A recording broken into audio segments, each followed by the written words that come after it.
This video is brought to you by Miniature Market. Thousands of board games, discounted prices, miniaturemarket.com. Hello my friends, it's the Game Boy Geek here. Today it's all about questions. Questions and answers and questions and answers. You remember back in the day, you play 20 questions and you're trying to find the person, place, or thing in just 20 questions?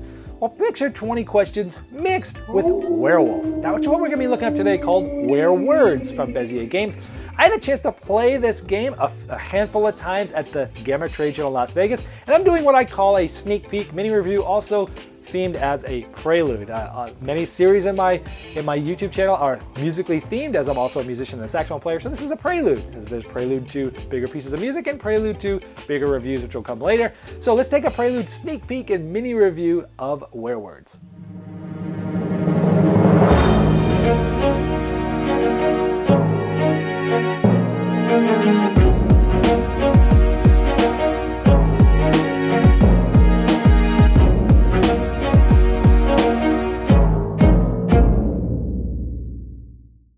Now, Werewords is a social deduction game at its core, where you're going to be secretly assigned a certain role, whether you're a werewolf or a seer or a villager, and one of you actually might be the mayor, and the mayor is going to select one of 3 words by default. You can actually have this select up to 5 that you get to choose from, but you'll be selecting a word. It might be like ocean or Photoshop, or it might be a person like Bruce Springsteen. They'll select that word, and then they'll close their eyes, and then the seer will get to see the word. The seer is going to be trying to get everybody to guess this word. Well, how do they do that? Also, after the seer gets to see the word, they'll close their eyes, and then the werewolves get to open their eyes, see each other if there's more than one, and then also see the word. So the mayor knows the word, the seer knows the word, and the werewolves will the word. Nobody else will know the word. And then what happens is everyone's going to be asking the mayor questions, and they're going to be yes or no questions, like is it bigger than a bread box? Is it man-made? Is it bigger than a car? And you're just going to be trying to narrow down with questions, and as you get asked questions, the mayor's going to be giving you answers with tokens. Some of them say yes, some of them say no, and some of them might say maybe. And you're going to keep doing this, and you have a timer. You're trying to get this thing done. Now, an app runs this whole thing, and you can choose in the app what type of words you want: easy or medium, hard or ridiculous. It actually has you select which roles are in the game to make it easy. It then walks through the script as to who's waking up, who's listening, who's looking, who's doing what. So the app actually runs you through the game, which makes it really easy. And then at the end, so you're trying to get this thing through the time.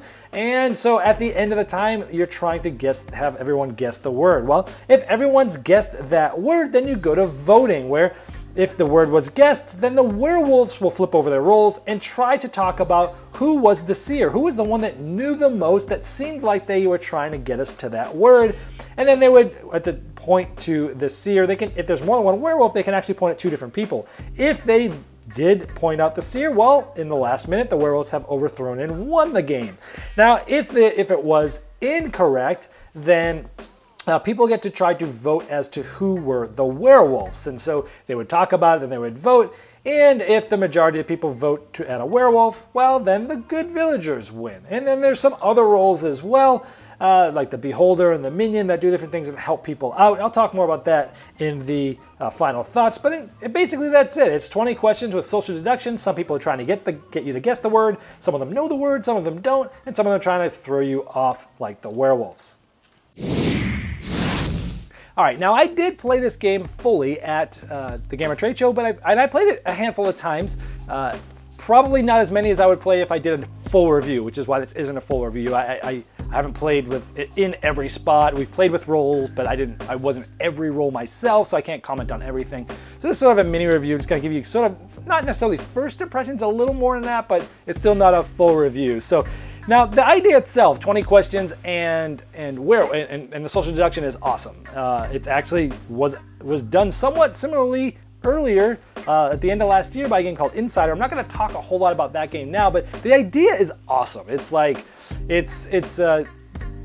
It's just, you take the simple thing that everybody knows, just asking questions, and you're trying to find it, but with that twist of the social deduction. So the idea of that is really cool. And much like many of the Bezier games, social deduction games, it has an app that helps you run the game. And I really like that. It helped facilitate it. Especially with, there's more going on here than really meets the eye at first, right? Because you've got the mayor, who is the person who's answering the questions, but the mayor could be a villager, or it could be a werewolf, or seer, or it could be some of the other roles that I'll talk about in just a minute. So it's really cool that the app knows who it is, and the app is smart. It actually will sometimes sort of like give an easier answer if the mayor's a seer, because the seer's not gonna be able to see the word, it's gonna be hard for them to get them. And conversely, if the mayor's a werewolf, they can also possibly, it says sometimes it will give them a harder word, and that makes sense to sort of balance things. Now that twist itself, that the mayor is also a role, really adds a lot of layers of depth to this game, because you could be a werewolf and you're like answering questions, yes, no, and maybe some little fringe ones you can lie. And someone else asks you something and you can tell the truth, and you might get caught in a lie, but you're trying to get them to guess it wrong without getting caught in a lie yourself, and it just turns the game on its head, which is really cool. And it's interesting because sometimes you can have someone who's not a werewolf as a mayor, and they might something might be a vague yes or no. Maybe they didn't put maybe, but they said one thing and then later on like, wait, no, that was wrong. And then you're like, oh, you're totally a werewolf mayor. And so it throws a nice monkey wrench in there that the mayor is also a role, and it gives this game more layers of depth than really meets the eye at the beginning. I really liked the extra roles. I think this game really shines at 5+, because that's when you can start adding in the different roles. The second werewolf, the minion, the beholder. And it plays up to 10 players, which is great. So you're going to want to add these roles as there's more players. I think it really shines at those higher player counts, because these other roles make it even more interesting. The beholder is the coolest one, I think, because it gets to see who the seer is, but doesn't get to see what the magic word is. And so they know who knows the right thing, and they're watching their questions, and they're really keying off those and asking follow-up questions and probing, hoping that the werewolves point to them, because then they save the villager team. I think that's really cool. Now the minion plays quite differently than, say, the minion in One Eye Werewolf. It's more like a half werewolf, where they get to see the werewolf, they don't get to see the word, but if they get picked, the werewolf team loses. So it's like they're not quite as powerful as a werewolf, but they're still trying to throw people off without being picked. So that's interesting. And then having multiple werewolves is cool too. So I really think that this game really takes off with the gamery, the gamerishness of it, where there these extra roles. It's a little bit deeper than, say, Insider is. More about that in a different video. But so yeah, I think it's awesome. I think you take this idea.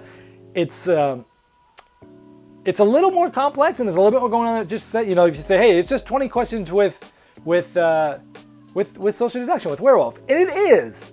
But when you start adding in these roles, it really does add some levels of depth that I wouldn't probably just play this right away with people that don't play games. I probably wouldn't bring it to a party and say, I mean, I might, but it's not. I think it almost like One Night Out Werewolf. If you bring that to someone who's never played anything before, it'll take them 3 or 4 rounds. They might be confused at first. They need to learn how the roles work and things like that. And then they get to do it. But it's that gamerishness, that lying, that deceivingness has a lot of that in that. So I liked it. And the last thing I'll mention is the tokens. And so as people are answering questions and they give them tokens, so when the round ends, you've got a pretty clear understanding of who guessed things, or who asked questions that were right, who asked questions that were no. And I was a werewolf twice, actually. And it's really hard, actually, for the werewolf to push people away without being obvious, because if you have nothing but no's, everyone's like, werewolf. So you're trying to mix in a few yeses that kind of almost lead them in the wrong direction, or like in a vague direction anyway.